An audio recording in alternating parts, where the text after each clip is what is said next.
Have you ever wondered why God, being all-powerful, doesn't simply kill Satan and the fallen angels?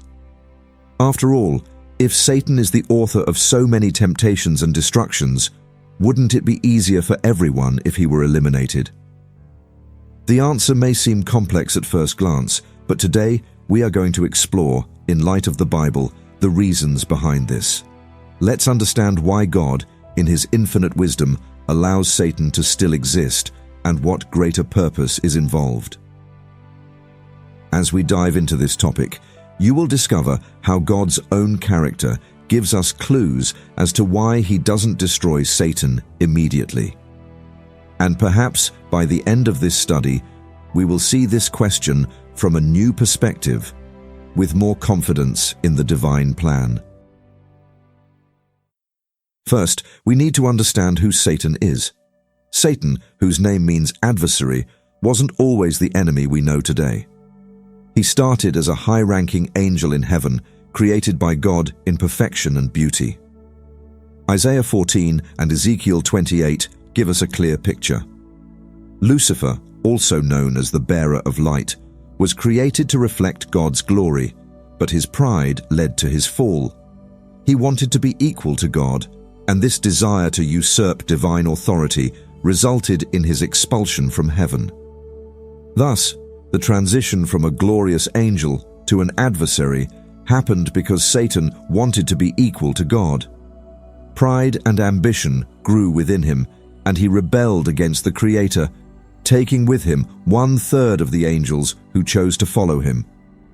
At that moment, he lost his heavenly position, being expelled from heaven as described in Revelation 12. Since then, Satan has been dedicated to leading humanity away from God. Moreover, Satan is an active figure, a constant opponent of God's plans. Revelation 12 describes Satan as the accuser of our brothers, who accuses them before God day and night. He tries to deceive, accuse, and destroy, seeking to prevent humans from experiencing the fullness of life in God.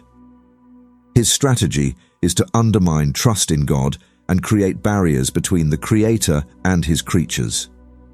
He is described as the prince of this world in John 12, exercising his influence to divert mankind from divine truth.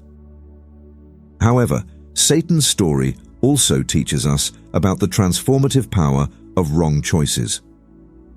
By using his God-given freedom to seek his own glory, he strayed from the light and plunged into darkness. This reminds us that pride is a destructive force and that walking a path contrary to God's will can have eternal consequences. Satan didn't just fall once, he continues to fall, sinking deeper into rebellion. His story is a reminder that choices have lasting impacts, not only on us, but on all of creation. Now that we understand who Satan is, the question arises: why doesn't God, with all his power, simply eliminate him? The answer isn't as simple as we might imagine, but it starts with a fundamental fact. Satan and his fallen angels are spiritual beings. John 4:24 tells us that God is spirit, and similarly, Lucifer and the other angels are also spirits. Unlike human beings, spirits don't die in the physical sense as we do. They are not subject to physical death, and this gives us our first clue as to why God can't kill them. But that's not all. God is just, and as a perfect judge, he acts according to his own nature and principles. An example that can help us understand this is to imagine a judge presiding over an important case. He cannot condemn someone to death without first conducting a fair trial. In the same way, God doesn't destroy Satan immediately because the time for the final judgment hasn't come yet. Another crucial reason is tied to free will. God gave all his creatures, including angels, the freedom to choose whether to follow or reject him. It's like a parent who allows their child to make choices, even knowing that some decisions may not be the best. Free will is a gift from God, and this means he doesn't force his creatures to love or obey him. True love and devotion can only exist when there is freedom of choice. Additionally, the final judgment of Satan and his fallen angels is a demonstration that God is committed to justice. If God were to immediately destroy all evil, many might not understand the deep meaning of divine justice and proper judgment. The continued presence of Satan in the world also reminds us that God is not impulsive in his actions. He acts with purpose, allowing each action to have its natural consequences, and in the end, all creation will witness the victory of justice over evil. The delay in eliminating Satan is not a sign of weakness, but a testament to God's divine patience and commitment to perfect justice. Now that we understand that Satan cannot be destroyed immediately, another question arises. What is God's purpose in allowing him to continue existing? For this, we must remember that God has a perfect plan, and even evil, in some way, serves that greater purpose. In Romans 8:28, we read that all things work together for good to those who love God. This means that even what seems to be destruction and chaos, like Satan's actions in the world, is still within God's control. Nothing happens without God having a greater plan in mind. Even Satan himself, with all his wickedness, can be used to fulfill God's purposes. A clear example of this is found in the life of Jesus. When Satan tempted Jesus in the desert for 40 days, he thought he was trying to divert the Son of God from his purpose. However, by resisting the temptations, Jesus proved his faithfulness and showed himself worthy to bear the sins of the world. This was a crucial moment for humanity's redemption. If Satan hadn't tempted Jesus, this aspect of Christ's mission wouldn't have been accomplished.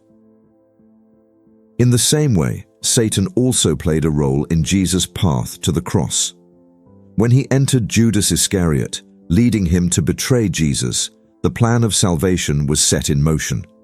Here we see that even when Satan is in rebellion, God still uses him to fulfill his greater purpose, the redemption of humanity. Satan thought he was winning by leading Jesus to the cross, but in reality, that's where God secured the ultimate victory over sin and death. We can understand this like using a sharp tool. Although a knife can hurt, it can also be used to create something valuable. In the same way, Satan, even in his rebellion, is used to accomplish God's ultimate plan. Therefore, we cannot forget about the final judgment. Although Satan is still active in the world, the Bible makes it clear that he will not go unpunished forever. There is a final judgment already determined by God, and in it, Satan and his angels will be punished for all eternity. In Revelation 20:10, we read that Satan will be thrown into the lake of fire and brimstone, where he will be tormented day and night forever and ever. This judgment is a reminder that God's justice prevails. He is a just God, and every action will be judged at the right time. Just as a criminal cannot be condemned without a trial, God will not destroy Satan and his angels until the day of judgment arrives. This teaches us that God acts with patience, waiting for the perfect moment for everything to be put in order. While that judgment has not yet arrived, God allows Satan to continue acting as a way to test and strengthen the faith of those who follow him. Temptation, although it may seem purely negative, is also an opportunity for spiritual growth. When we resist Satan's temptations, our faith is refined, just as gold is purified by fire. James 1:12 says, "Blessed is the man who perseveres under trial, because, having been approved, he will receive the crown of life, which the Lord has promised to those who love him." Moreover, Satan serves as a constant reminder of the value of free will. God gave all his creatures the freedom to choose, and that choice must be respected until the final judgment. In the end, Satan and the fallen angels will receive the punishment they deserve, but until then, they have a role to play in the divine plan. What comforts us is knowing that no matter how present evil may seem now, it will not last forever. God has absolute control, and at the right time, all injustice will be corrected and all wickedness will be eliminated. Now reflect. In light of everything we've seen, it's clear that God has a plan far greater than we can imagine. He doesn't destroy Satan and the fallen angels immediately because everything has its time in the divine plan. As we've seen, Satan, even in his rebellion, is still under God's control and plays a significant role in the story of redemption. By allowing Satan to continue existing, God also gives us the opportunity to strengthen our faith, resist temptations, and grow spiritually. Like a jeweler who uses fire to purify gold, God uses the trials we face to refine us and prepare us for something greater. So when we wonder why God doesn't just kill Satan, the answer lies in God's perfect justice and love. He honors free will, and in the end, everyone will be judged according to their choices. Our part is to trust in this greater plan, knowing that, at the right time, all evil will be defeated and good will prevail. Finally, if this video was helpful to you, don't forget to subscribe to the channel, share it with friends and family, and leave your comment. Together, we can grow in faith and understand more and more of God's perfect plan. May God bless you on your journey.